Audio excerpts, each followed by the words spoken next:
Hi hello నమస్తే.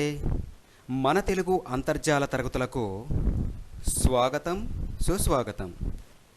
ఈరోజు మనం సంధులలో ఒకటైనటువంటి వృద్ధి సంధి గురించి నేర్చుకుందాం.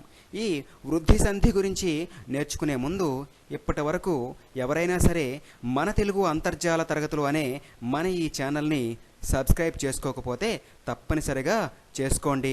వీడియో మొత్తం చూసిన తర్వాత ఒక లైక్ చేసి కామెంట్ చేసి 10 మందికి షేర్ చేయండి. మర్చిపోవద్దు. ఇప్పుడు మనం వృద్ధి సంధి అంటే ఏంటో తెలుసుకుందాం. సూత్రము: అకారానికి ఏ ఐలు పరమైతే ఐకారము, ఓ ఔలు పరమైతే ఔకారము ఏకాదేశం బగును. అకారానికి ఏ ఐలు పరమైతే ఐకారము, ఓ ఔలు పరమైతే ఔకారము ఏకాదేశం బగును అనేది ఈ సంధి యొక్క సూత్రము. ఇక్కడ ఐ ఔ అనే 2 అక్షరములకు వృద్ధులని పేరుంది. వ్యాకరణ సంజ్ఞల్లో ఐ ఔ అనే 2 అక్షరములకు వృద్ధులని పేరు ఉండడం వల్ల, ఇక్కడ ఈ వృద్ధులు ఆదేశంగా రావడం వల్ల ఈ సంధికి వృద్ధి సంధి అని పేరు రావడం అనేది జరిగింది, అంటే పేరు వచ్చింది. వివరణలోకి వెళ్ళినట్లయితే, మొదటి పదం చివర ఆ కానీ ఆ కానీ ఉండి రెండో పదం మొదట ఏ కానీ ఐ కానీ పరమైతే ఐ అనునది. మొదటి పదం చివర ఆ కానీ ఆ కానీ ఉండి రెండవ పదం మొదట ఓ కానీ ఔ కానీ పరమైతే ఔ అనునది ఆదేశంగా వస్తుందంట. ఇలా రావడాన్ని వృద్ధి సంధి అంటారు. మరొకసారి జాగ్రత్తగా వినండి. మొదటి పదము చివర ఆ కానీ ఆ కానీ ఉండి రెండవ పదం మొదట ఏ కానీ ఐ కానీ పరమైతే ఐ అనునది. మొదటి పదం చివర ఆ కానీ ఆ కానీ ఉండి రెండవ పదం మొదట ఓ కానీ ఔ కానీ పరమైతే ఔ అనునది ఆదేశంగా వస్తుంది. ఇలా రావడాన్ని వృద్ధి సంధి అంటారు. ఇక్కడ చూడండి, మొదటి పదం చివర ఆ కానీ ఆ కానీ ఉండాలని ప్లస్ ముందు రాయడం అనేది జరిగింది. రెండవ పదం మొదట ఏ కానీ ఐ కానీ ఉండాలని చెప్పేసి ప్లస్ తర్వాత రాయడం అనేది జరిగింది.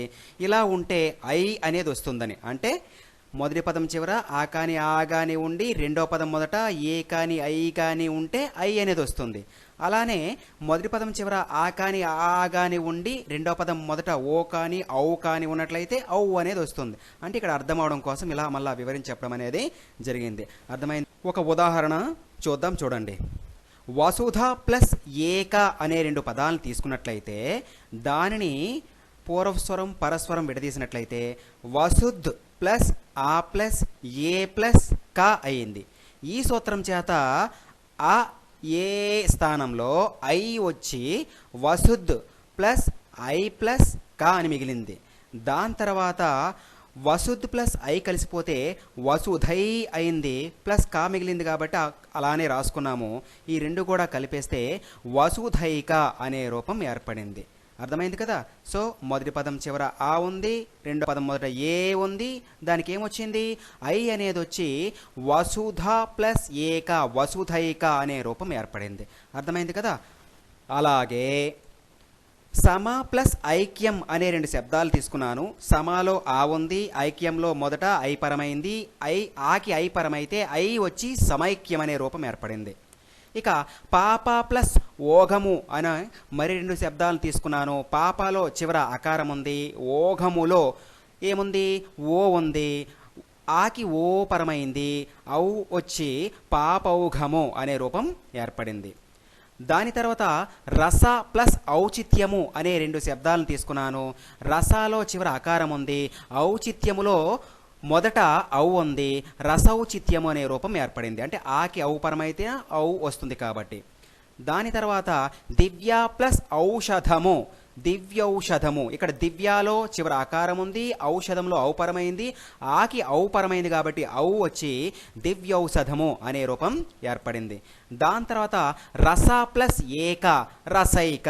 రసాలో చివరి ఆకారం ఉంది, ఏకాలో ఏ పరమైంది, ఐ వచ్చి రసైక అనే శబ్దం ఏర్పడింది. దాని తర్వాత అష్ట ప్లస్ ఐశ్వర్యము. అష్టాలో చివరి ఆకారం ఉంది, ఐశ్వర్యంలో మొదట ఐ పరమైంది, ఆకి ఐ పరమైతే ఐ అనేది వచ్చి అష్టైశ్వర్యం అనే రూపం ఏర్పడింది.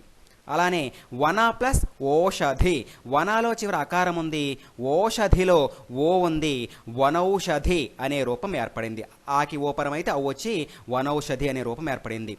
దేవ ప్లస్ ఐశ్వర్యం అనే రెండు శబ్దాలని మళ్ళా తీసుకున్నాను. దేవాలో చివరి ఆకారం ఉంది, ఐశ్వర్యంలో ఐ ఉంది, ఆకి ఐపరం అయితే ఐ వచ్చి దేవైశ్వర్యం అనే రూపం ఏర్పడింది. అర్థమైంది కదా. ఇక ఈ వీడియో మొత్తం చూసిన తర్వాత ఒక లైక్ చేయండి, ఒక కామెంట్ చేయండి, కొద్దిమందికి షేర్ చేసి మన తెలుగు అంతర్జాల తరగతులు అనే మన ఈ ఛానల్కి సపోర్ట్ ఇవ్వండి. ఇస్తారు కదా, తప్పకుండా కదా. అందరికీ ధన్యవాదములు.